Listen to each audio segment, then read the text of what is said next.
Hey there, you wonderful listeners. I have a question for you.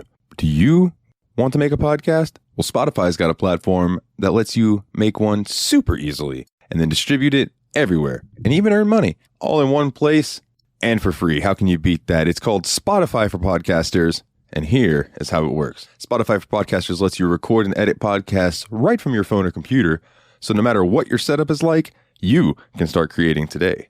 Then you can distribute your podcast to Spotify and everywhere else podcasts are heard. Video podcasts are also available on Spotify. And when you want to take conversations with your fans to the next level, there are Q&A and poll options available, and those are the best way to get them talking. With Spotify for Podcasters, you can earn money in a variety of ways, including ads and podcast subscriptions. And best of all, it's totally free with no catch. Ever since I've discovered Spotify for Podcasters, it has made doing my shows like the Steam Machine Podcast, Yabs Pod, and the JRPG Report much, much easier to do. Like being able to just go on there, record them, upload it, boom, it's done. I don't have to pay for a site service to host or anything like that. It's fantastic. So I highly recommend that you give it a try. Download the Spotify for Podcasters app or go to www.spotify.com/podcasters to get started today.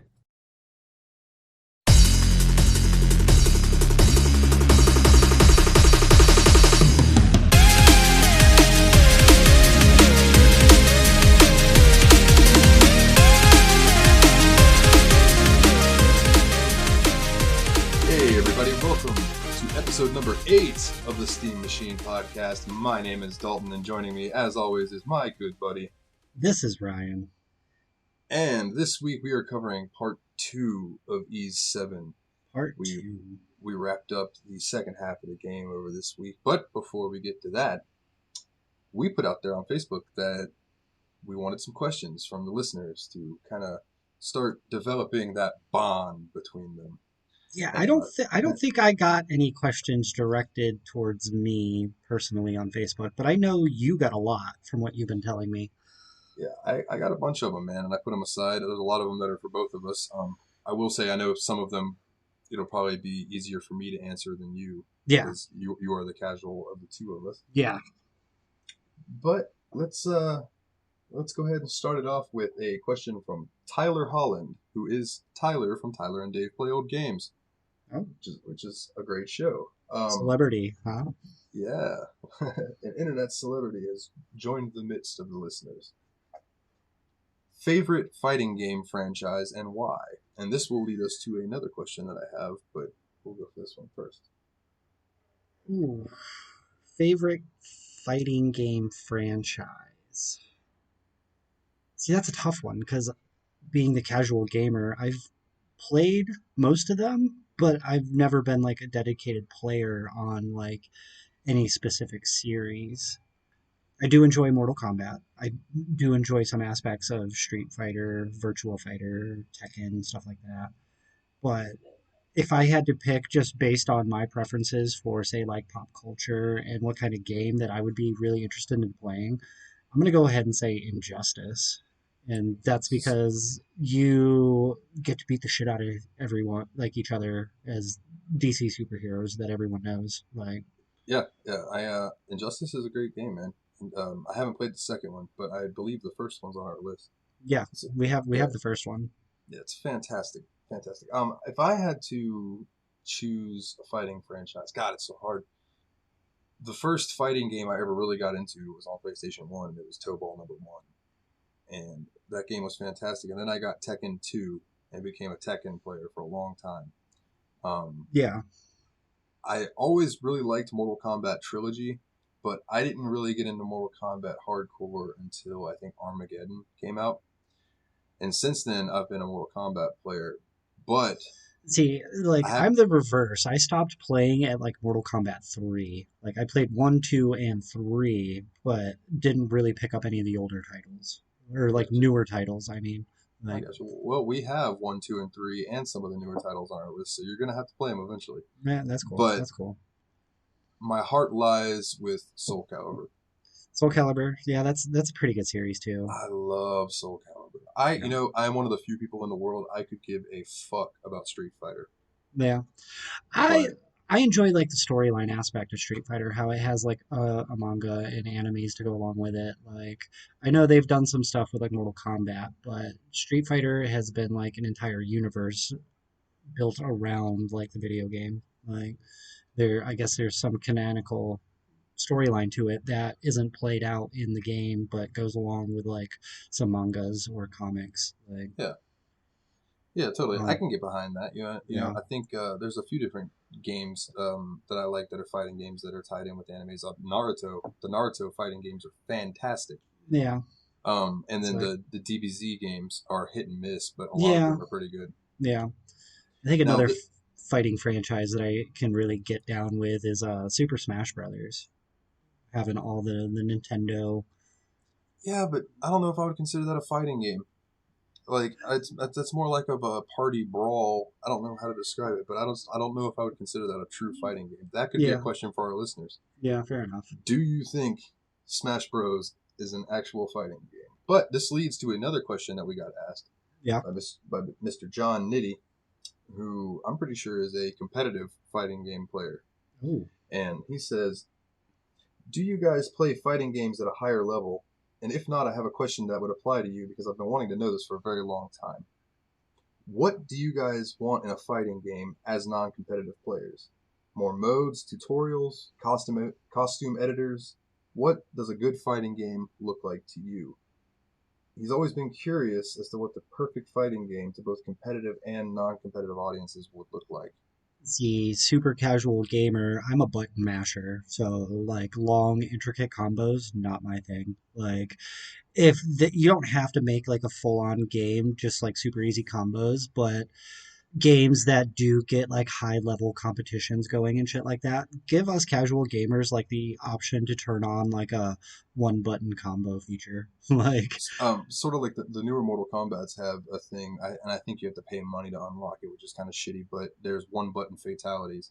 yeah, Instead of having to do the whole combo for it, you just stand yeah, where you need to stand and hit a button, and it does yeah. So I am a professional button masher. I'm like casual competitive. I will get angry at the TV screen if I lose, or like, it. One of the reasons I gravitate towards Soul Calibur is because I'm able to create my own character. yeah, that's I love, understandable. I love the characters in the game already, and I main as I think Raphael is his name. It's the guy with the rapier. God, I couldn't think of that for a second. Yeah, But I just have this thing. I guess it's from my love of RPG games of being able to create your character in most Western RPGs that mm, I just developed a love for that. So being able to go into a fighting game and kind of have a personal touch as to who you were fighting as instead of choosing a character that you like, but you don't have a connection with, you didn't make that, yeah, if that that's makes fair. any sense. As far as modes, going back to Tobal #1 on PlayStation, they had I think it was called Quest mode, where you would roam these hallways and do different little things, but you would get to encounters and have to do a fight. Then it would go to like normal, and then you would battle, and then you'd go back to roaming the hallways and get the bosses and things like that. Okay, And since then, Soul Calibur has done similar things. Like I know in Soul Calibur 5 or 6 or whatever it is that I have, I think it's 6. Um, there's like a quest mode where you go around this big map and you get into fights in different points, and there's story arcs, and you know that kind of stuff is cool to me. Just give it a little story. I want a fighting game with story, yeah, not just drop me in. Here's some characters. Learn how to get good. Beat up your friends. yeah, I see that. Because I play them a lot alone. Yeah, Like so same. Like, I need something that will really hook me, and difficulty is not always what hooks me. yeah, for sure. Because I'm absolutely like you that if I get super frustrated, then I'm just gonna quit.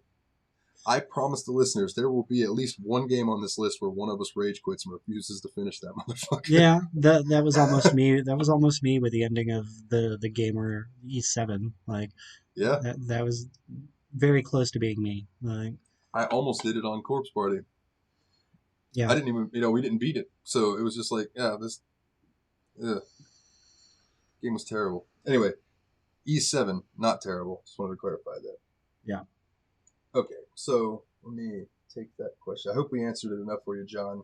I just, customization, good story, fluid fighting. I don't want it to be like super stiff or janky. I kind of like being able to flow.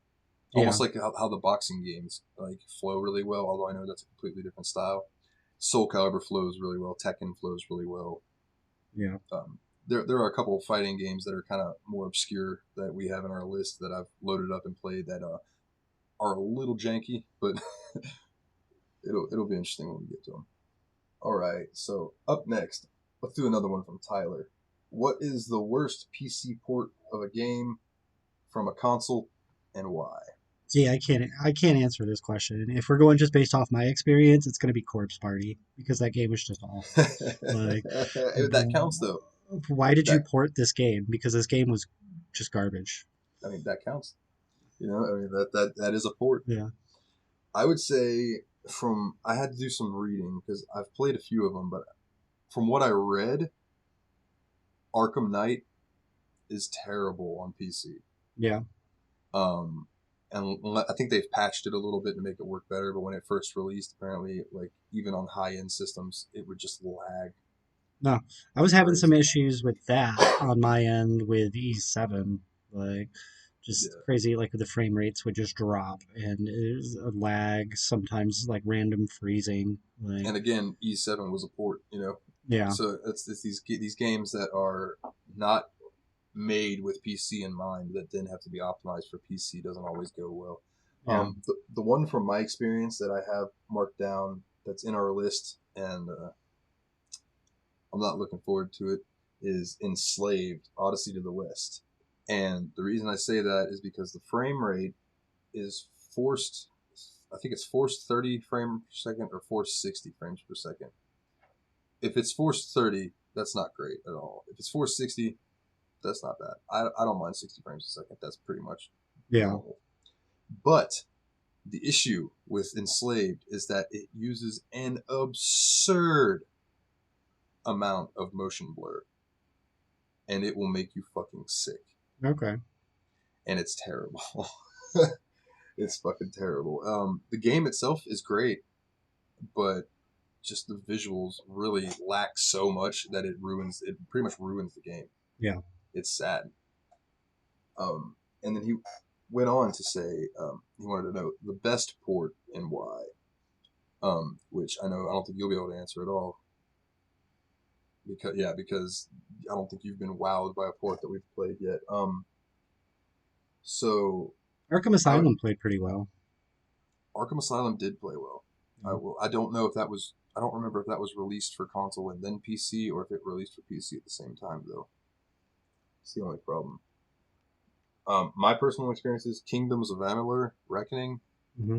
fantastic port, beautiful graphics, smooth gameplay, frame rate perfect, visual trade off there is none. It looks fantastic. It runs smoothly. And they're doing a remaster of that soon, Kingdoms of Amalur: Re-Reckoning, which I am Yeah. quite looking forward to. And another really good port that just came out, Persona 4 Golden. Oh yeah. Runs like a fucking charm. Cool. And looks beautiful. It's upscaled from what it was on Vita. So, obviously it's going to look a little better in the higher resolutions. But it plays smooth. Really looking forward to diving more into that eventually. All right. So, Rome asked us, do you think Rockstar is becoming the next Bethesda? And I think what he means by that is how Rockstar is milking Grand Theft Auto 5 like Bethesda has been milking Skyrim for 10 fucking years. Yes and no. They've been milking the shit out of it for sure. But maybe they are just using this time to actually put the effort into making the next installment that much better. Like instead of rushing games, say like sports titles like Madden or NHL, where they're out yearly, WWE, where they're out, yeah, where they're out yearly, and the product gets worse and worse every single release.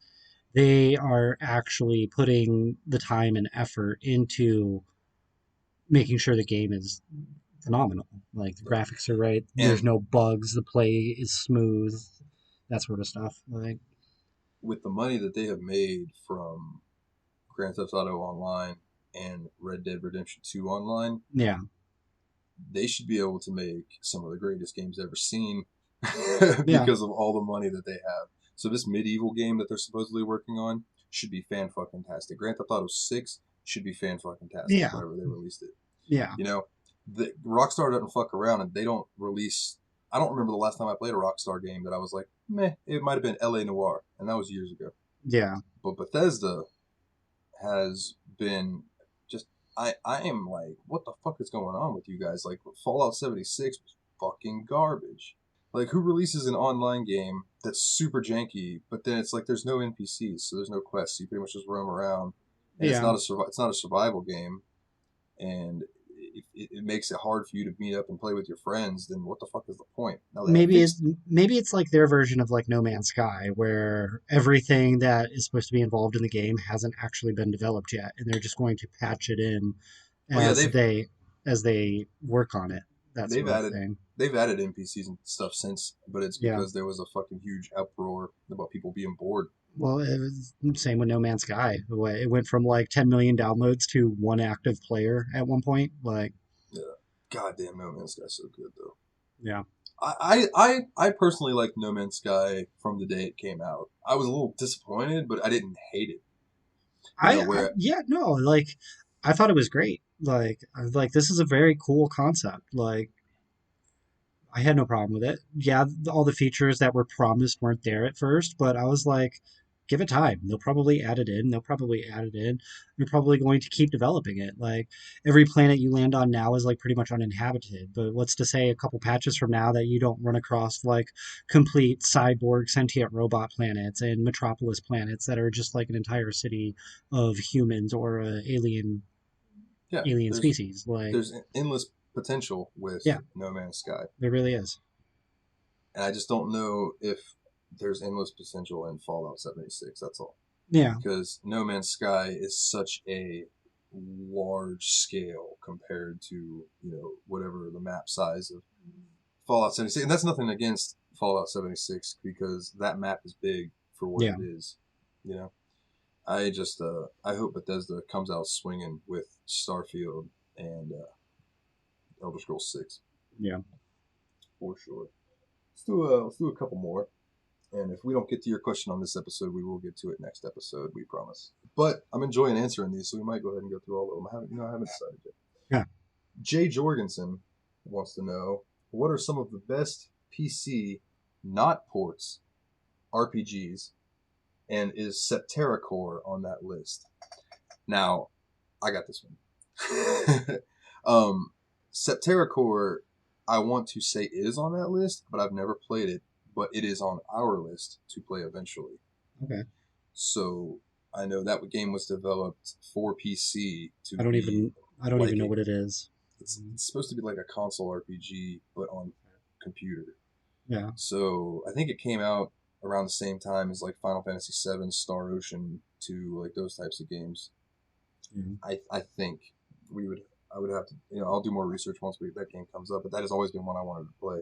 The Sims, that's RPG, right? Um, I maybe love, like a I love The simulator Sims, RPG. I mean, and if you want to call The that's Sims an RPG, then yeah, I would count that one. yeah. Like you create your character and everything, and then you just role play through life. I mean it. I guess it's more like a simulator than an RPG, Yeah, but it does have like great milestones fucking and game. quests and stuff. Yeah, I love it, and that's PC original. Like I would say The Witcher, because that's not a port that was created for PC and yeah, consoles and everything at the yeah. same time. The Witcher, Witcher was good. I Those, like The that Witcher. series is fantastic. The Elder Scrolls games, Daggerfall. Yeah, The sheer scope of Daggerfall for the time that it came out is absolutely incredible. The in-game map of Daggerfall is the actual size of Great Britain. Oh. Yeah. it's fucking huge. And it came out in like 96 or 97 or something like that for yeah. PCs. So That's a decent sized map. for a Like, Marvel, a decent sized map, it's I the mean, size of great. a fucking country. Yeah, but it's. I They've mean, used a if lot of you overlay Great Britain on some of the states, it's maybe like 5, 6 states, depending on what state you actually pick. Like it's. oh, I get that, but then Yeah, take a map of a video game and lay it on a country. yeah. Well, if you did that with Hyrule in Breath of the Wild, Ooh. how big would that be? Like, I think that what is that Hyrule? It's like 9 square kilometers. No, it was a lot. That It map's was. huge. It's huge. But I know that Daggerfall, instead of for the time, it was a lot of procedurally generated woods and things. As you Gotcha. ran through them, it would just come through. But like I Yeah. said, marvel of its time, absolutely. Yeah. Morrowind, I gotta throw Elder Scrolls Morrowind in there. The Gothic series, even though like we had some issues getting that running today, the Gothic series is a legendary RPG. In my opinion, everything I've ever read about computer RPGs, people are like, you need to play Gothic. Yeah. The game does not hold your hand at all. Yeah. Diablo was PC, right? Oh, fucking Diablo. Thank you. Yes. Yeah. God, they're so good, dude. That's a good one too. Diablo 2, especially. Diablo 3 is pretty good. I am really excited for Diablo 4. I'm trying to remember some of That the game older looks games that I fantastic. used to play as like a Uh, child. Like I used to play like Mech Warrior, and I think that was PC. And what else did I play on PC? Alien vs Predator, I think is one. oh, okay. Yeah, I remember the Alien vs Predator game. God, that's forever ago. Yeah, Um, that's how old I am. Like, Pillars of Eternity. Those series are cool. yeah, They were actually crowdfunded because it was basically these people were like, "Hey, we're gonna make a computer RPG that's old school style where you click to move and things like that, but we're gonna do it based on D&D and some other stuff." And people crowdfunded the shit out of it, so they made it, and it was really good. So I'd probably go, those style of games. Any of those Planescape Torment, it's on our list. yeah. Apparently one of the greatest games ever made. Uh, I've never played it. I shouldn't say that. I've played some of it. I've never beaten it. So, but we'll see. We'll see. Yeah, yeah. There are so many RPGs on our list that, like I think it's Wizardry 8 is like 89 hours. There's 90 something hours. Yeah. Like that. It's insane. There's gonna be some of these. I know we got a lot of RPGs on our list because you're an RPG kind of guy. But I am, man. I'm all about the story. You know me. All right. Gabe Van Glider asks, "Are we playing Phantasy Star Online 2, or do you plan on playing it?" And I told him I would answer this because I have it downloaded. I have it installed on my computer. But I have not dove into it yet because it is run through the Microsoft Store and it apparently is absolute trash. Not the game, the Microsoft Store. The game is perfectly fine, but because it runs through the Microsoft Store, it's having this thing where when people play the game and they do it for whatever, if you restart or turn your computer off and turn your computer back on, the game has deleted itself. You have to reinstall the whole 70 gigs or whatever again. oh, And that could eat through my internet. yeah, no, for So sure. I would rather wait until that gets fixed or until it gets released on Steam because fuck the Microsoft Store. It's terrible. Yeah. Like, I don't know why they haven't picked up. Fucking Microsoft should know what they're doing. They should fix that shit. They're more focused on their console. But to answer you, Gabe, I absolutely want to play Phantasy Star Online 2. I am just waiting for it to kind of sort itself out or come to PS4. And that way I'll just play it on PS4. Yeah. Because I think right now it's just on Xbox and PC. So it might not ever come to PS4. I really don't know. All right. There's a question for me that I'm going to go ahead and get out of the way. Our buddy James Fisher from the JRPG Report asked me, "Dalton, do you still have a problem with finishing games?" And this is in reference to I was on his show, Yes. and I told him that I had an issue with finishing games, and I didn't really know how to put it into words. And it was like it was meant to be. I'm listening to an old Factory Sealed episode last night, and Eric starts talking about that. He's one of the hosts of Factory Sealed. That he had never beaten Dark Cloud 2. And it was because he felt like once he beat it, he would never go back to it. And he enjoyed playing it so much that he just never beat it. That way he would always have a reason to be like, I need to beat Dark Cloud. But then he would go back and play it and decide not to beat it. Yeah. For the same reason. And I related to that so fucking hard because that's what I've always done with Final Fantasy VIII. I always get to the last castle in Final Fantasy VIII and stop. And it's just, I don't know why. And it's just because, I guess, I want to have a reason to be able to go back and play it again without knowing the ending and all. Yeah. I don't know.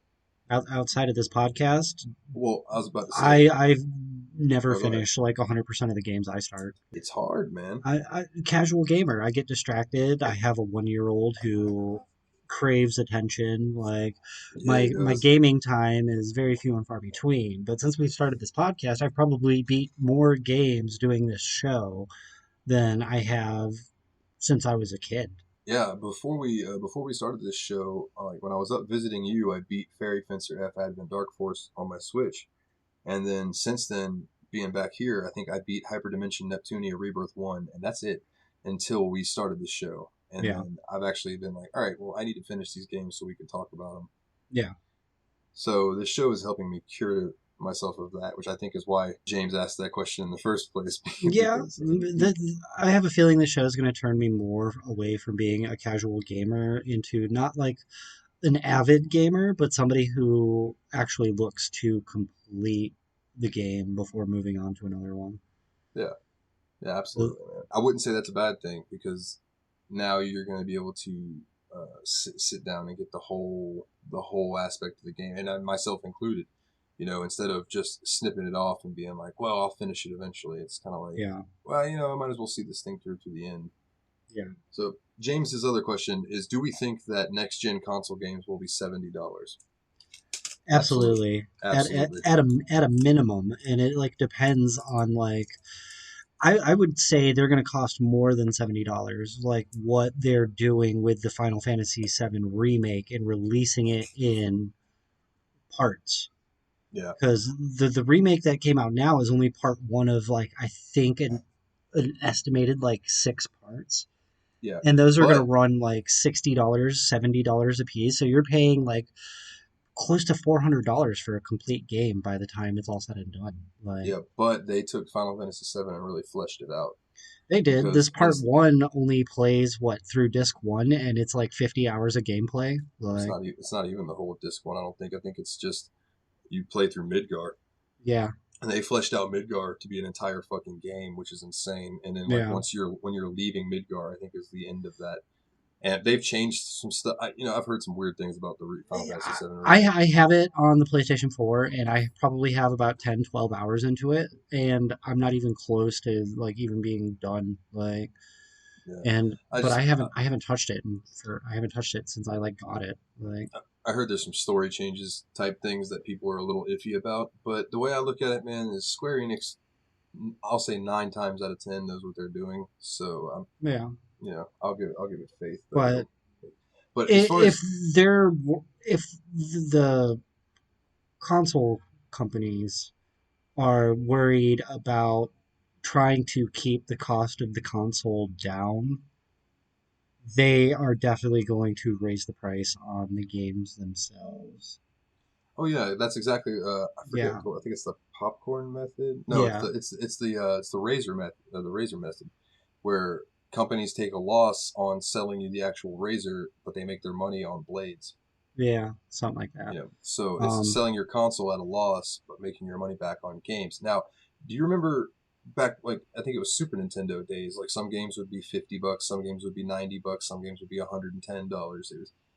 It depended on the game and how it long it was depended, on. yeah, it depended on the game, it depended on the publisher, that sort of thing. And Like I feel like that. major titles were always more expensive than say like an indie game. Like, Yeah, I mean um, that's the same today, except now pricing has been pretty much yeah, stagnated at $59.99. But I one totally see it going up to $69.99, yeah, maybe. one thing I can see them doing is doing like 69.99 for hard copies and doing like 59.99 for digital download only. And see, that's the way I always thought. I think it's always should have been. Because Is that yeah, digital games should be cheaper because you're not having to put out the physical media. You're just paying I for a think fucking this will license. be the last generation of consoles to actually have like physical copies of things because it saves them so much money just doing direct digital download than Yeah. manufacturing the hard copies of the games along with the printing the books and the artwork and the cover art and paying for the the cases like Not to mention that you know all these indie companies and stuff don't have the money to do that, but yeah they have the money to distribute their game on Steam yeah and or then GOG or you know. with the PlayStation 5 and the newest Xbox console offering digital only versions of the console with no game slot like this is just the start of it. Eventually, we're going to see no hard copies of games. Yeah, and I mean PC's been doing that forever. Yeah, You know, I'm okay with that. I'm okay I with don't that. remember A the lot last of time I bought a game for PC in a fucking yeah, box. It was probably Flat Out back there, yeah, or Counter Strike. You know what I mean? It's been yeah. fucking forever. It's like I'm 100% okay with that. Like a lot of video game, like I'm a collector. I collect a lot of shit. Like, but video games very rarely hold any value. You have to have like a specific title that is in like high demand, and know that a lot of them weren't printed or like manufactured when it was released. But yeah, I hope we covered your question, James. And if we didn't, you can take it up with me. Yeah. All right, up next, Santos Lopez. What are some games that you would love to see remastered? Let's go three apiece, if you got three. Oh, remastered games. You go So first. I'm gonna have to think about this. me, all right. I would like to see a remaster of Persona 2. Now, Persona 2 is broken up into two parts: Innocent Sin, Eternal Punishment. Eternal Punishment came out for PlayStation 1 in America, which is weird. We got part 2 first back then. So then they did re-releases or remasters for PSP, and they released Innocent Sin over here, but they didn't release Eternal Punishment. So it's like Mhm. you have to play part 1 on PSP and then go and play part 2 on PS1. I would like to see them combine those and just release it as a new game for like PS4, PS5, whatever the Yeah. fuck, Switch, whatever. I would love to see Jack and Daxter get the treatment that Crash Bandicoot and Ratchet and Clank and Spyro got. Jack and Daxter is phenomenal, Yeah. and I don't think that game, the series, gets enough love, especially the first game. Dude, I would love to play a remaster of that. Dude, just take all my money, Naughty Dog, to just make that. Yeah. I think it was Naughty Dog that made Jack and Daxter. I could be wrong. Star Ocean: The Second Story. Mhm. I think that deserves a remake. Um, you could even do it in the vein that they remade the first game and released it on Switch. Just tidy it up, make it pretty, Yeah. keep it the same graphics. You don't have to do the Troll Trials of Mana where you remake the entire game. Yeah. If you're just talking remasters, yeah, man, remaster Star Ocean 2 so I can play that shit. It's got over 100 different endings, Yeah. so it would be cool. Like, I don't even know what games. Like, I'm probably gonna have to delve deep into my childhood to like think of games that I used to play a lot of that I would like to see. Like Duke Nukem for the 64 is probably one I would like to see That because would be sweet. the last Duke Nukem title they released wasn't that great, and Yeah, the 64 one was great. Let's see something like that. Um, that would be cool. Turok Dinosaur Hunter. Now there was a remake or a remaster type thing on Xbox of Turok, but I would Yeah, like to see them do it again yeah, nowadays and really bring it up to scale. I think that could be sweet. yeah. And then That'd be cool.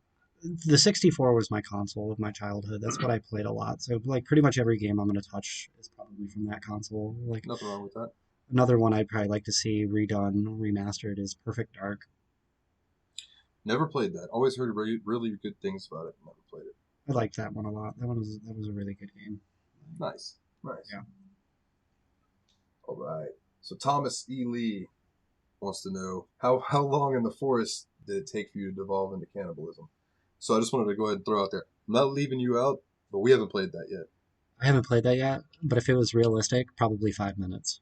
It's like, all right, we're lost. Who the fuck are we eating first? Yeah, it's like Just that's it. dive right Like, into which it. one of you is the least useful in a survival scenario? Which one of you is going to tie us down and potentially ruin everything? Your food, like, it's already picked out. I'm gonna be Like, like, look, I'm a little blubbery. I don't think you'd like that. If you need fat for burning things, I can't blame you guys. But yeah, I don't know if I'd eat. good marbling on those steaks. Yeah, you'd have to cut down to get to them though. So Matt Gentile, what was our favorite system? And Nintendo 64. His are Super Nintendo and PS2. Yours is a Nintendo 64. Nintendo 64. Like it it was great. I played a lot of good games on the Sega Genesis. I played a lot of good games on the Super Nintendo. There's a lot of games that are super nostalgic to me from like the NES system. But the Nintendo 64 was like game changing with the local 4 multiplayer. option and some of the accessories they had on there, like the Rumble Pack and everything like that. It just fucking that system ruled. It still rules. See, I was not a Nintendo kid growing up. I mean, I had, Nintendo consoles, Yeah, but I really got deep into video games with the PlayStation 1 and PlayStation 2. So I those have always been yeah my favorites. I played a lot on the PlayStation 1, like, and the PlayStation 2 I had for a while. Skipped 3, have the 4, have the Switch. I absolutely love the Switch as a console too. Yeah, Like, the everything Switch is about the really Switch is phenomenal. amazing. But again, like, all of my childhood was pretty much spent on that Nintendo 64. And it's, And I feel like that's what everyone bases their favorite on. It's like, what did you play when you were a kid? So yeah, obviously, if that's what you had, that is probably going to be your favorite. A lot of people's yeah, answers are Super Nintendo yeah, because the Super Nintendo had so many good games on it. I yeah, didn't have a Super Nintendo until much later in life. yeah. I don't even know if that one that I have behind me works. I don't have the cords for it. I've been looking for cords for Super Nintendos forever at like thrift stores and stuff. Haven't found one. Yeah. But all right. We only got a couple more here. Um, Man, I hope I say your name right, brother. I hope I say your name right. Isiva Sanaru asked, "What do you think is the best multiplayer horror games of 2019 and 2020?" See, I don't know. I can't answer that question. I made a list of ones that I could think of If off the I'm going top to of my go on head. just games that I know that are multiplayer, like survival horror or horror style multiplayer games, the only title that really comes to mind is Left 4 Dead, and I loved it. Like I have Left 4 Dead 1 and 2 on this list because they always count, in my I opinion. I loved Left 4 Dead 1. Like it was fantastic. Yeah, Like dude, the and it first time I was. ever played it and first time I ran across that witch, like had to turn the lights on. Like I was like absolutely not. My character is stopping right here and I'm going across the room to turn on the light because I am not about to have a jump scare. Like I don't do well with horror themed anything. Horror movies trigger me sometimes. Some movies give me panic attacks. Like I'm not gonna lie. Uh, It happens, man. It happens. Recently bought Resident Evil 7 Biohazard. Started it up just to give it a playthrough, like just a quick play to see how it is or whatever. I had to turn it off 30 minutes into it because my fucking anxiety spiked. Like, I didn't even encounter the first, like, enemy. Like, just the element of how it is put together and how it plays was terrifying from my point of view. Yeah, Like, man. Resident Evil knows what they're doing. Those guys, for yeah, sure. But apparently. Like, Left 4 Dead was so good because it was made by Valve, in my opinion. And Valve, I feel like everything I've ever played by Valve is fantastic. yeah, You got Portal done Portal by was good. Valve. Yeah. You got Counter Strike, I believe. Um, Half Life. Yeah. All these series, Team Fortress. Yeah. Basically what Steam started as Yeah. was a fucking place to play Valve games. And like I guess it also like depends on your definition of horror because you bring up Portal. Portal to me is a terrifying fucking storyline. You'd like just wake up and you're being held by an AI system and have to try to find your way out. Like no idea where you are, no idea like what the hell's going on. That's absolutely a terrifying scenario. Like Fuck if yeah, that it was is. me, I'd probably give up and just accept my fate. Like nope, it's like I'm done. Like Not only do you wake up in a room with a fucking sentient AI talking to you and everything, and it's trying to kill you the entire time. yeah. It just gives you a multi-dimensional gun. You're just like, oh, I didn't realize that these were a fucking Yeah, thing. this technology exists and this AI is sentient and trying to kill me.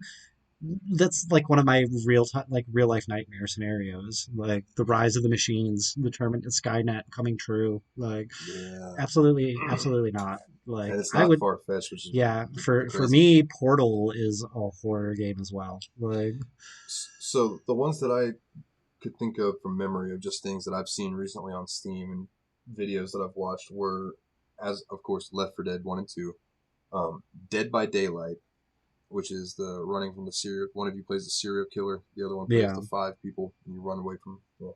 yeah, The Forest, which is that game that Tom brought up. yeah. Depth, which is a game where one of you plays as a shark and the other ones play as divers. Oh, that sounds fucking awesome. Yeah, dude, it looks pretty fucking intense. And Is those it and then and is like I said, Left 4 Until Dead. Dawn one of those? horror games? So Until Dawn is a horror game, but it's not a multiplayer horror game. Oh, It's, okay, it's okay. more of like a choose your decision movie type Yeah, thing, but the with really Cor- good graphics. Corinne had me buy that for her on the PlayStation, and she picks it up every now and then, but I don't know what kind of game it is. And every time she goes to play it, she's like, "This is a game that you probably won't want to sit down and watch me play." Yeah, probably not, dude. There's some gruesome shit in that. Okay, we got 3 questions left. So Hans, our friend Hans, asked us, have we finally reached the end for loot boxes, with laws spreading about them throughout the world, and what will become the next predatory money scheme the AAA developers will come up with? They've already started it, and it's releasing the titles in parts, like the Final Fantasy VII remake. Like, Yeah, I can say that. Or DLC, day one DLC yeah, drives me and fucking with like nuts. loot boxes getting shut down in other parts of the America is so fucking capitalist. Like, I don't think they will ever get banned here. It's Oh just no. another form of gambling. Like, Yeah. these people literally get addicted to buying DLC for games, whether it's like console based or even mobile games. Like, I work with somebody who has spent close to like $15,000 on a fucking mobile game. Like, Fucking A. yeah, yeah, for real. Like, I don't know how she even allowed it to get that high, but she did. Well, yeah. So I think basically what we're getting at is microtransactions are going to be the next loot box. And I mean, they're not going anywhere. There are games. There are some companies that refuse to put microtransactions in their games, but there are Yeah, other companies who are absolutely all about microtransactions. yeah, And there and are a couple free-to-play MMOs that I put in our list just so we can talk about that when it comes to time. That like some of them are seriously microtransaction full. yeah. You know what I mean? Yeah. And like say that stuff does get shut down over here in the States, like it the next version of that is going to be releasing the game in parts, like for sure. Like Totally. this is our title and we want it to be so good we're only going to release it like one piece at a time. And if you want to play the entire game to completion, you're going to have to spend $400, $500 on Well, the whole game. there You is know? some of that now with games that release in chapters, but most of those games are like, chapter one will be $5, chapter two will Yeah, be $5, and it yeah, equals up to being about $40, yeah, whatever. it's like a lot of the Telltale games were released like that, Yeah, and but that's their price fine. tag was lower. I think like the initial chapter one was like $20, and then if you signed up for like the season pass or whatever, each additional chapter release was like $5. Like, Yeah. Well, I think if you did season pass, you usually got it for free, yeah, because you were paying for it up front with like a little bit of a discount. But yeah, even still, it equals, and if you wait a little while after those games come out, you can get a collector's edition type thing that comes with all of them. You know, yeah, so it just depends on, I guess, how long you want to wait yeah. with But that. But like, Final Fantasy VII remake is definitely the start of the new way of milking money for a complete game. so one last question from Mr. Tyler Holland, and then I'm saving another question for last because it will, I think, bring up a good conversation. But this one, I don't know if you'll be able to answer this, but I want to try. Build a 5-person party from the Final Fantasy games. Does it have to be like the protagonist that you play, or can it just be anybody? And like, what is the party for? Well, I would assume that the party is for If it's just like just an RPG type situation. And I don't know. We'll say yes. It has to be party members that you have played as in Final Fantasy that you can combine to make the ultimate party. I'm gonna go Squall, Sephiroth, Barrett, Vivi, and Tifa. Solid, solid. I would go Squall, Zell, Yuna, Vivi, and Cecil. I think that's his name, Cecil, the Dragoon guy from 4. I think that's it. But get some heavy hitters in there. You got Yeah, Yuna who can heal and also summon. Vivi fucking throwing spells. yeah, Got Zell and Squall, of course, doing damage, and Cecil doing damage as well. yeah. I think that would be good. God, There's so many different fucking combinations that you could have. There really is a lot, and there's some titles in the Final Fantasy line that I haven't even touched yet. So I'm just going off the games that I played the most, really. Like, Yeah. All right, and our final question for the week, and then we're going to get to E7. Melody Allegretto asks, console DRM versus PC DRM. What is your opinion of the longevity of PC game licenses versus console licenses in terms of console owners having to repurchase titles after upgrading hardware, whereas PC players keep their titles for life regardless of hardware upgrades? So basically, when you buy a digital game, you are buying the rights to own that, right? yeah, So DRM is like on Steam. When me and you are playing one of my Steam games, I have to go offline in order for you to be able to play it, yeah, right? So the way GOG works is on Good Old Games, which is GOG, they do DRM free, which means I can buy the game and then do whatever the fuck I want with it. Like, I own it. So if I buy it and then want to send it to you, that's perfectly legal. You know what I mean? as long as you're not making money off of it, like that Yeah, shouldn't yeah, be an exactly. issue. Like Exactly. that'd It's be like me so letting you borrow a movie to watch. Like, exactly, or yeah, just handing you a physical copy of the game. Like, here, play this and give it back to me whenever. You know, yeah, same kind of concept. Now, PC, you just upgrade your hardware as it goes along, but you still have access to all of this library of games. I think what she's asking is how, how do we compare that to a console? Say, I've got Red Dead Redemption 1 on PC, on PS3, yeah, right? But it's locked behind that PS3. yeah. I would have to Well, aren't rumors saying that the PS5 is going to be backwards compatible? backwards Like, compatible with PS4. That's it. I thought it went all the way back to the PS1. No, I Like, don't believe so. Although I think that they are working on ways to have, almost like how Nintendo does with their online system, with the Nintendo and Super Nintendo games. I think PlayStation's working on something along those lines, because I okay, know on PS4, if you do that PlayStation Now or whatever it is, yeah, that you can stream and play PS3 games through that are on okay, that subscription, or you can buy certain games on the PlayStation Store that are older that have been up-res. Like, I think I have Dark Cloud 2 and yeah. Jack and Daxter on the PS4. So Well, until the consoles get like that backwards compatibility thing figured out, really, PC is always going to be, I guess, the better option. yeah, but personally, I fucking hate DRM. I think it's stupid. I think if you buy a game and you want to give it to your friend to let them play it, that you should be able to fucking do that. Um, it's one reason that I've thought about switching to using or getting games from GOG and then just launching them through Steam or within GOG Yeah. Galaxy or whatever. Just because it's DRM is such a pain in the ass. I get that, but You know. these companies they work so hard on these games. They want their money. Like, No, I get that. I get yeah, that too. You know, yeah, I understand, but there are certain companies and games that's like they seem so money hungry that I don't even want to buy their games. It's like I would rather fucking go see Mr. Bay and get it. yeah, You know what I'm saying? Like EA, holy microtransactions and everything. yeah, pretty much. Fucking Batman. You know what I'm saying? Well, even like the NHL game, if you wanted to play like the multiplayer, you have to buy what the equipment bags, what the loot boxes, microtransactions to upgrade your skaters and your equipment and shit like that. Like, Yeah, yeah. yeah, The Ultimate Team or whatever it is. yeah. You know what you're talking about? Yeah, It's like they even do that with all of their sports games on EA. Like you can get the basic stripped down version of like Madden or NHL with none of like the added features, but if you want to get like the deluxe edition that gives you loot packs to upgrade your ultimate teams and shit, you're paying like $120 for the game at drop at release. Like, yeah, and that's not counting having to re-up whatever special currency there is. yeah, Well, all right, man. That wraps up listener questions. I think that was a very good first time question segment.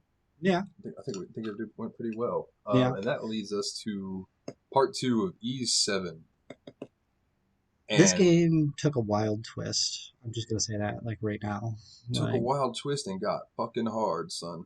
yeah, it did. Like, this The- game was real easy up until this point. I know we were talking about it in part one, but up until that midway point, I got bored with the game. And then once we hit that halfway point and that storyline changed, this was an entirely different game. Oh, absolutely, This absolutely. game got, like you said, this game got really fucking hard. Like, they made you grind it out. Like, even with the fast travel option, like, I was like, I can't do this. I have to, like, go back and actually, like, run the map to beef up my character some more. Like, Yeah, and for then sure. I really hit the sim thing hard to upgrade my weapons and my armor and accessories. Like, they made you work for it, for sure. Yeah, man. So where we left off was after you had escaped from the arena where you had been sentenced to die in the Titanos fight, but you kill it, and it is you, Doji, and Gaius standing there. Guys, yeah. Gaius, and he says that you guys need to go back and talk to the Moon Town guy. He doesn't tell us who it is yet. He's just like, Oh, we right, got to right, go right, there. We got to go there. Because right. up in the storyline up until this point, everyone says that fifth tribe just disappeared 200 years ago. The Nobody knows Iskin. where they went. Nobody, yeah, the Iskin, nobody knows where they went. They just disappeared 200 years ago. And that's where they've been. And then that's where Geist takes you. And once you finally get there, you realize that the city of Iska or whatever has been moved to a spot in between dimensions. Like, it doesn't exist on Earth, but it doesn't like exist in another dimension. It's like sits on a parallel plane. Yeah. Okay. Yeah, that's right. That's right. My, Yeah. my brain's a little foggy because I beat it a few days ago, but Yeah, I had problems with it. That's my bad. That's my nah, bad. all good, man, all good. So you head to the Iskin town, and talk to the leader guy who Geis had been telling you need to come see him, like you said. Yeah. And when you talk to the dude, he's very strange. He's a very strange character. He seems like a nice Yeah. guy, but it's just a very odd character. And he basically tells you that the moon dragon, there's no way to get to it. No one knows how to get to it. So you got to kind of Yeah, nobody knows where where the the shrine is. altar actually is. Because the first shrine you come across is like a temporary moon shrine. Yeah, Like, and because that's nobody over. knows where it actually is. So there's some more dialogue, and you were supposed to go and fight or talk to all the dragons Yeah. throughout the land, and basically ask them what the hell you're supposed to do against this wind of plague The coming, wind winds of of yeah, destruction. yeah, the wind of destruction. And you're like, oh well, we're wanted criminals, so I don't know how that's gonna work. And then all of a sudden, everybody's like, hey, and all your friends show up, and they're like, nah, we're here with you, man. Yeah. Where did you go first? Because I went to Shinoa. I I went went and to took I went to Seagram first because I got like turned Seagram. around on the map looking for those markings that you use a magic item to open up like a hidden shortcut. But they weren't shortcuts. Like, they were long treks in themselves. Yeah, I think they only called them shortcuts because you used them to get around the Yeah, Dragon Knight barricade. yeah, the Dragon Knight roadblocks. Like, um, I went to Seagram first, and when I first started into that cave, those first encounter monsters were fucking brutal. They Yeah. were so hard.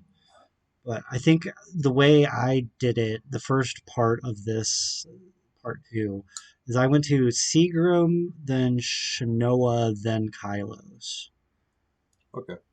Yeah, I went Shinoa, Seagram, Kylos. Yeah. And I think you did it in like the order that they put it in the game because I struggled with the Seagram dragon probably more than I should have if I would have went to Shinoa first.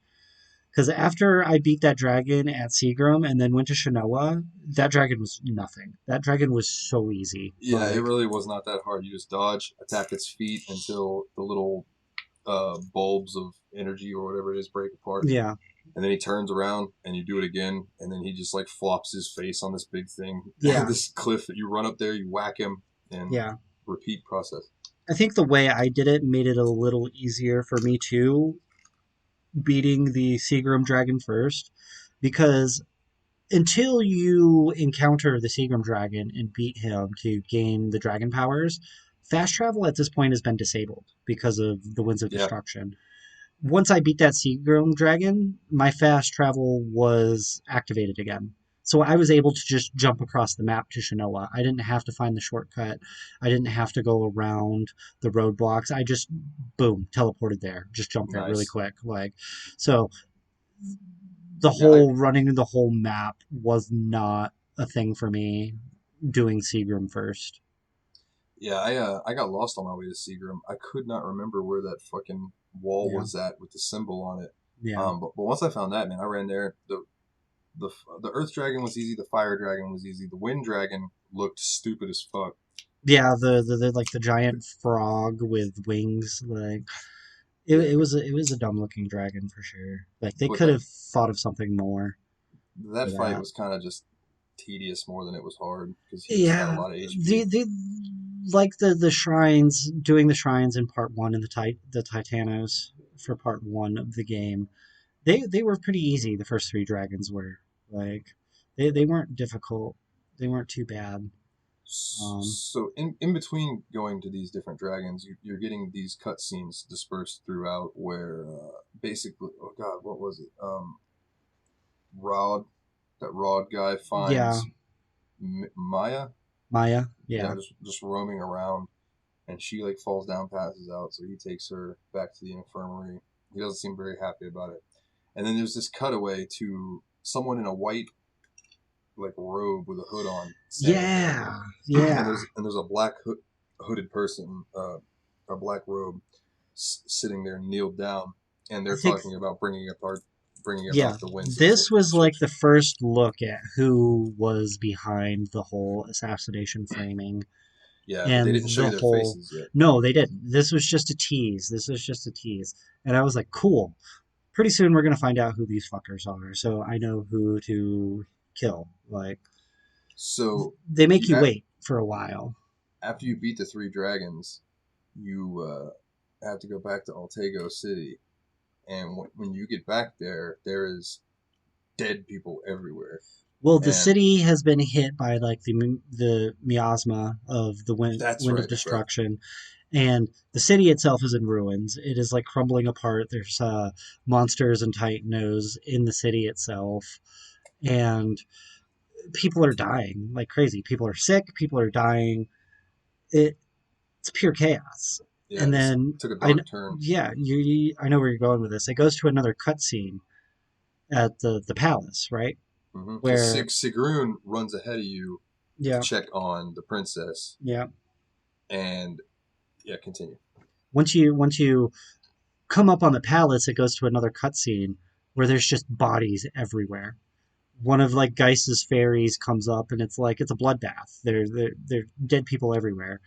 You get up there and you run into the castle, and you find out You well, who is behind it. yeah, Sigrun is laying on the ground, and you run in. I ran in fully expecting it to be Rod, Yeah, and same. I run in, and his dad's laying on the ground dead. Yeah, and Rod is There's distraught, and I was like, "Well, fuck me, it wasn't them," because that's who I thought it was when we yeah, speculated in part one. That was my guess that it yeah. was going to be the Prime Minister and Raud trying to take over the Dragon Knights and trying to take over the kingdom. So Sigrun calls out to you, and she's laying on the ground injured, and she says that it's Commander Sias. Yeah, And fucking bullshit. I took a picture of myself when I saw that because Ryan's like, I need a genuine expression, and for the video, I'll do it. I was just like, Was I way wrong? Because I remember in holy part shit. one, I was like, you said in part one you said something. It's like, oh, I don't like that Commander Sias, dude. Something just feels off about him. And I was like, nah, him and Tia, they go way back and they're good Yeah, people. yeah, you talked me out of it. So then I just completely Fucking took that out of Commander, my mind. yeah, Commander Sias. And then as you are encountering him, you launch into a fight with him that is absolutely meaningless. Like, I learned this and I kind of sent you a little spoiler and a little tip. It's like, don't waste your fucking healing potes on a fight that you cannot win. No matter how many, I went through my whole inventory and barely Dude, touched the guy. Barely touched the guy. I unloaded so much, so many healing potions and shit. Yeah, It that was was useless. I a was so forced mad. a Yeah, forced fail battle yeah. for sure.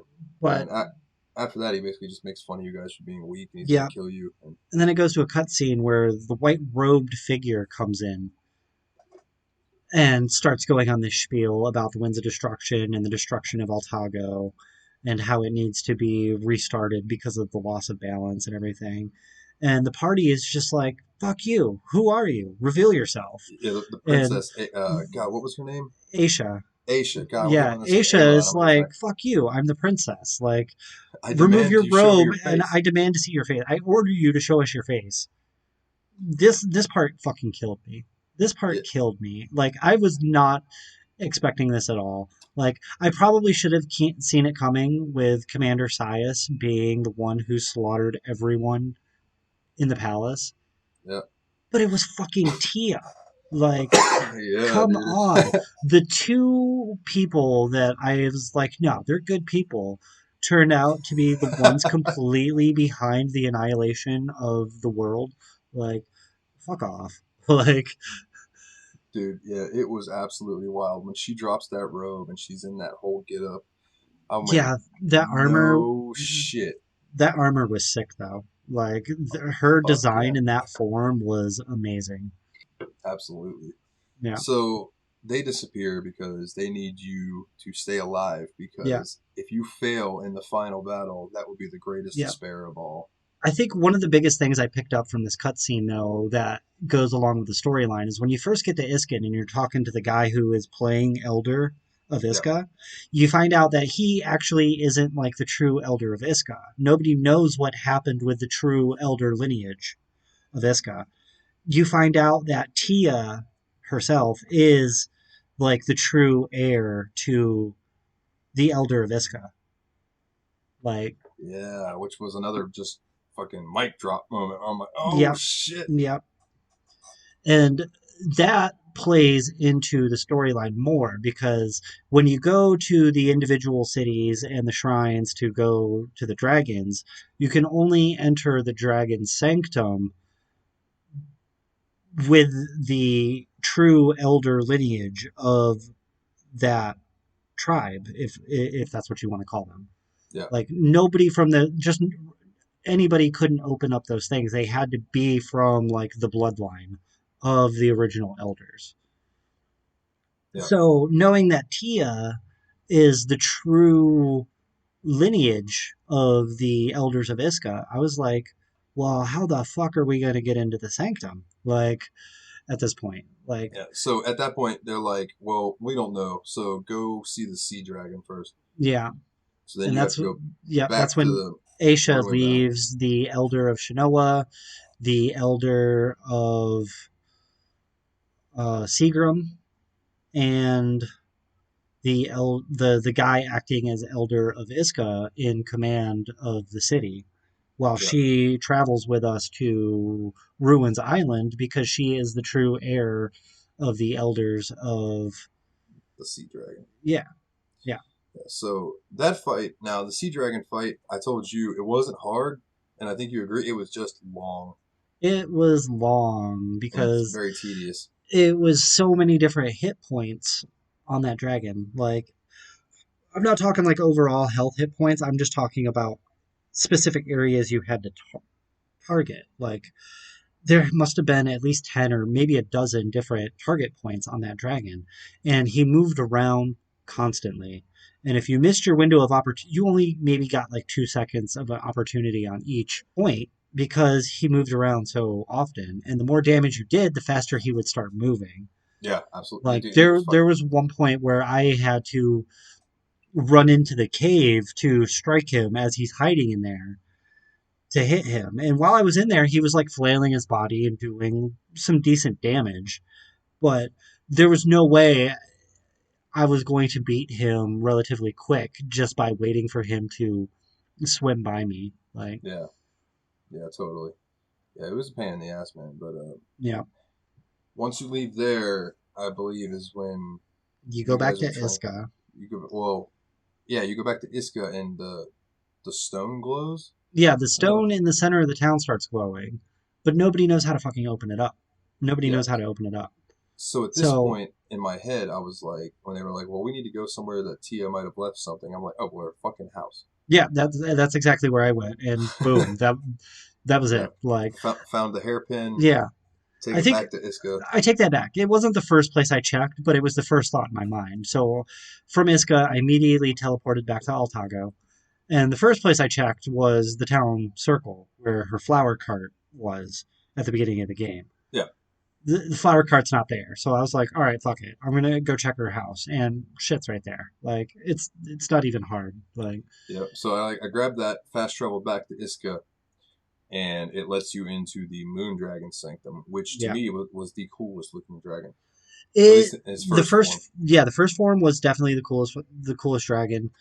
The second form looked like a Digimon to me. It did. It was totally a Digimon evolution, like for real. Yeah, But the only thing different about this sanctum compared to the other four is that you teleported in, you were immediately at the dragon encounter. You didn't have to fight your way through levels. You didn't have to solve a puzzle to go further into the dragon's lair.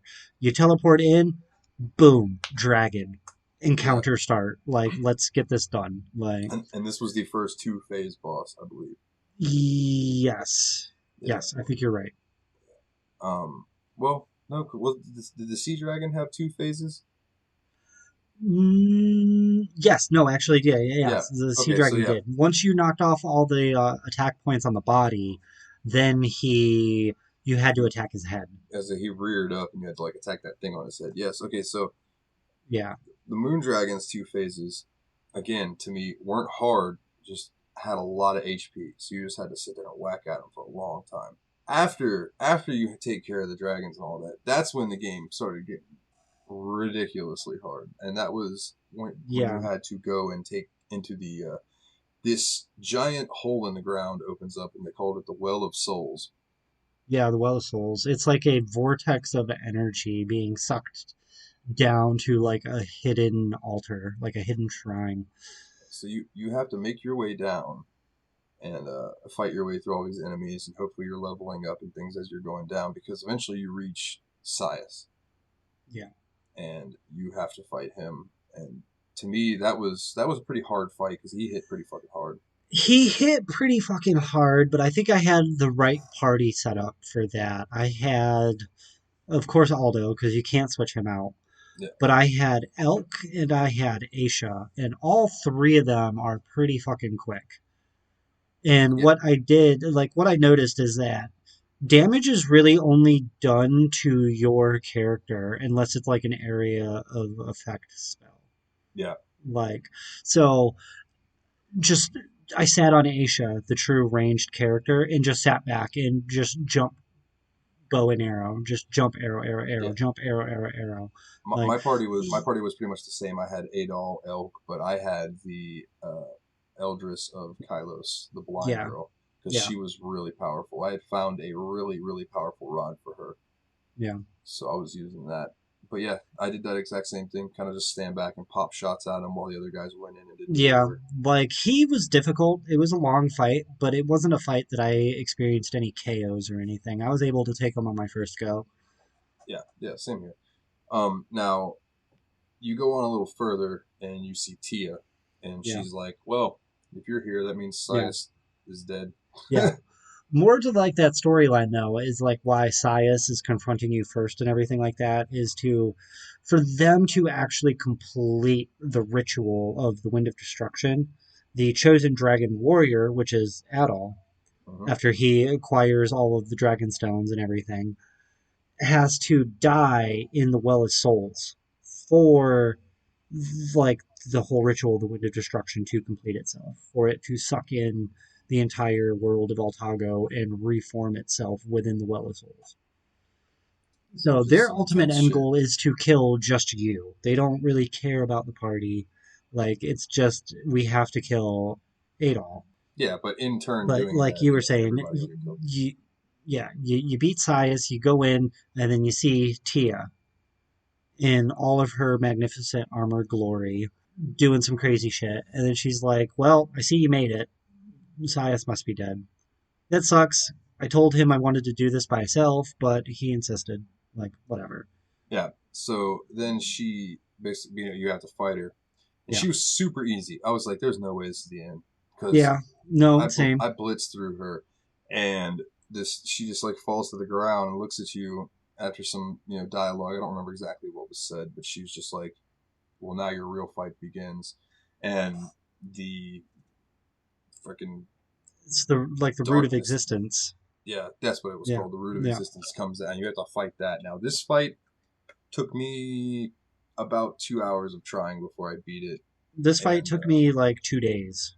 Like, yeah, I was gonna say you had a quite more difficult time with this than I did. one of the things that I really enjoyed about this game was the fact that your inventory was limited.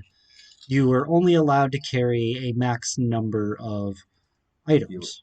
Healing potions and Yeah, things like that. like the healing potions were capped off at 5 each. And like party healing potions were kept at a max of like 3 each. Yeah, And like stat boosters were kept at like 3 each. I really enjoyed that aspect of this game because they made you use them smartly. I hated that for this battle. I fucking hated it. I absolutely hated it. Like, out of all the games I've ever played, this final boss has to be one of the hardest I've ever encountered. it Like, was fucking tough, dude. I almost, like, after 2 days of trying, I finally was able to do it today. Barely. I barely survived doing it today. But I almost rage quit. I almost told you, like, yesterday, let's just fucking record. You could talk about the ending. Like, this final boss almost pissed me off to the point where I was just going to be like, this is a great game, but fuck this game. Like, Yeah, so it splits it into 3 tiers, and you have to beat them all at the same, well, not the same time, but in one go. So, yeah. you have your first member party of 3 down the bottom, and you have to fight it, Yeah. which I think was And dope. they split the parties into one of each attack category. So tier 1 was your bludgeoning, which was Doji, was your slashing, which was Elk, and it was your ranged, which was the Kylos Elder. Yeah. I forget her name, Yeah, I can't but remember her name yeah. either. But those, like, I hated how you couldn't pick the party members for the fight. Like, how they just preset it, because I didn't like playing as Doji. And I used Elk a lot, and I used the priestess a lot, but they weren't people that I used relatively often. Yeah. So I like, even though I had the best possible equipment without it being the ultimate weapon at that time, because I didn't use them a lot and I didn't work on their special abilities a lot, they weren't very strong. They did like minimal damage for their weapons. Like, it sucked. It sucked so much. And one of the Yeah. things that I brought up to you when I was getting so frustrated with it is like, they must have the attack set of these bosses set on like a random algorithm, because like it's all about timing. And just when I think I have the timing figured out, it throws something that I was not expecting at me, and it just Yeah. fucked my world up. Like, no encounter out of the dozens of times I tried this fight were they ever the same. Not once. But when it comes down to the end, it's just Adolf. Yeah.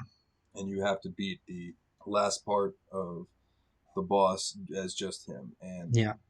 man, that was the part I struggled with because, like I had burned through my potions and stuff by that point. So having Yeah. to do it over again and over again and over again, finally I got to the point where I made it. And finally, you beat it. And the thing falls fucking dead.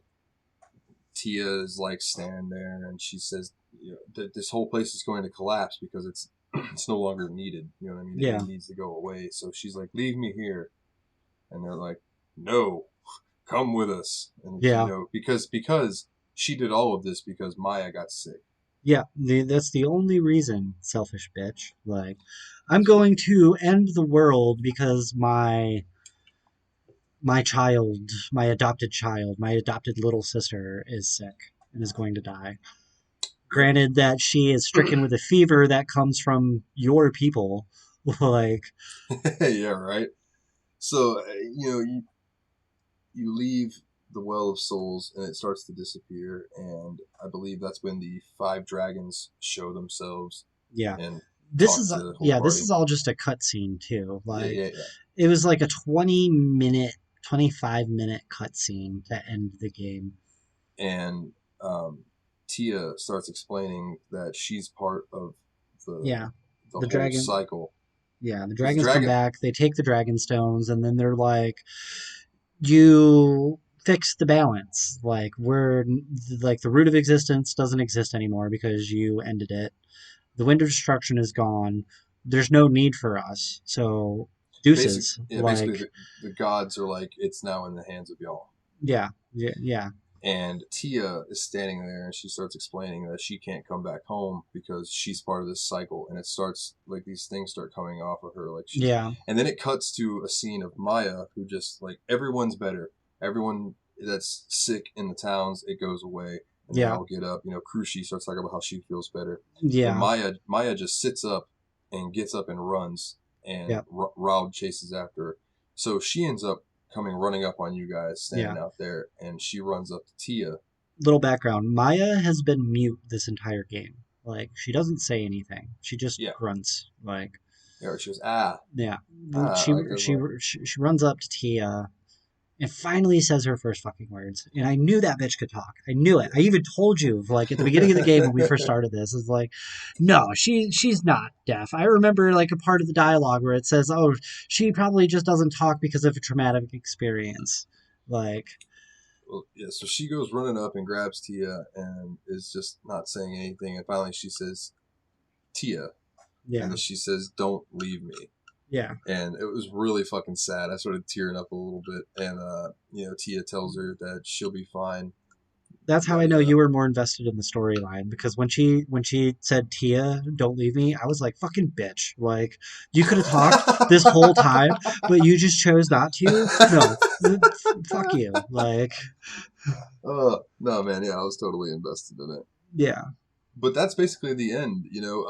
Everyone helps they rebuild yeah Altego. the all of the tribes are working together to rebuild Altago, like city by city. I think it even says that Adol and Doji stick around to help out before they bounce out. Like Yeah, but the call of adventuring is always nagging at the yeah, tail of that Adol. yeah, And that wrapped it up, man. That was E7. I yeah, mean, that's the ending, kind of everyone happily ever after. yeah, And he moves on to go find other adventures elsewhere. yeah. Let's see, what would you give it?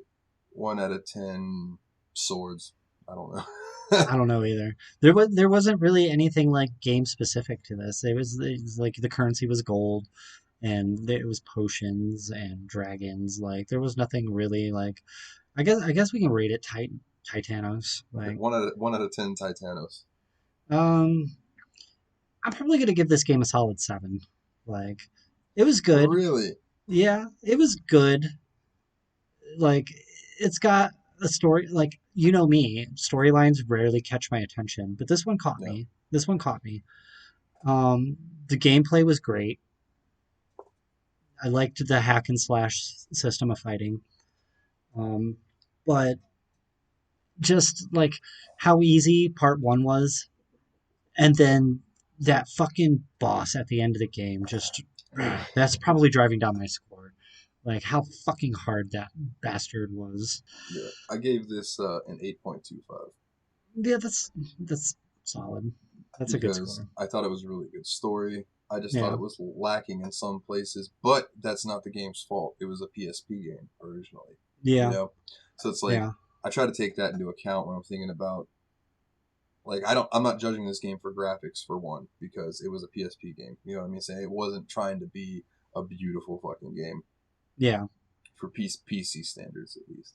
yeah, But yeah, man, fucking E7. I'm looking forward to getting more E's games to come up in the list. I think it'll be yeah. good. They'll be in there somewhere. All right. Well, I guess that means we need to hit up our mechanical friend. Hey, Steamy. Hey, buddy. It's that time of the week. Yeah, how was that vacation? Yeah, you must have enjoyed it, man. Did you do some browsing? I saw you on Twitter talking to people. It's always nice of you to get on there and do that. But we need a number, man. So can you pop us one out? right, it's looking like he gave us 513, which according to my list that I have pulled up right here is Sid Meier's Pirates. Nice. I know that is a classic. I have never played it, but I've I love never Pirates. played it. I've never played it, but I love the Civilization franchise. Oh yeah, dude, the Civ franchise is fantastic, and Yeah. this is a little different, but I think it's. But it's pirates. But it's, yeah, exactly. It's Pirates. It just gives me an excuse to just crank Ailstorm and play this. Yeah.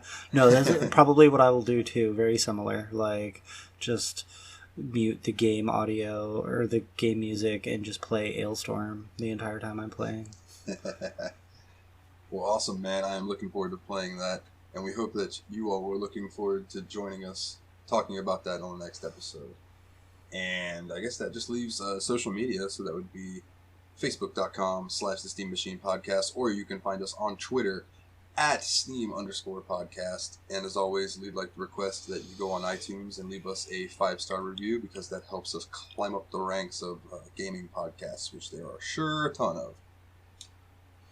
So, anything else to say about E7, my brother? No, I'm ready to pillage, plunder, and find some booty. Yes, it's all about the booty. Alright, well, then that has been episode 8 of the Steam Machine Podcast. My name is Dalton. He's Ryan. Until next time, guys, take it easy.